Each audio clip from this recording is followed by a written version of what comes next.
नमस्कार मंडळी, मी निवेदक अण्णासाहेब बागल आपल्यासमोर एक छानशी कविता घेऊन येतोय.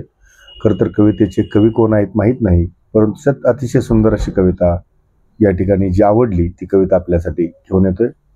देव मानावा की मानू नये या भानगडीत मी पडत नाही.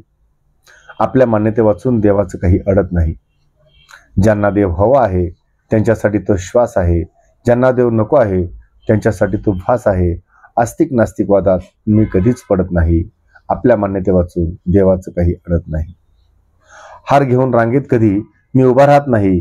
पाव किलो पेढ्याची लाच मी कधीच देवाला देत नाही. जो देतो भरभरून जगाला त्याला मी कधी देत नाही. आपल्या मान्यते वाचून देवाचं काही अडत नाही. जे होणारच आहे जे कधी टळत नाही, जे होणारच आहे ते कधी टळत नाही. खटल्यावर बसून कोणालाच हरी पावत नाही. म्हणून मी देवास वेटीस धरीत नाही. आपल्या मान्यते वाचून देवाचं काही अडत नाही. देव देवळात कधीच नसतो, तो शेतात राबत असतो, तो सीमेवर लढत असतो, तो कधी आनंदवनात असतो तर कधी हेमलकसात असतो.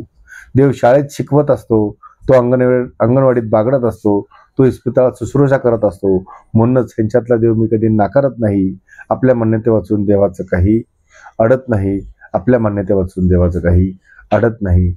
देव मानावा की मानू नये या भानगडीत मी पडत नाही. देव मानावा की मानू नये या भानगडीत मी पडत नाही. धन्यवाद.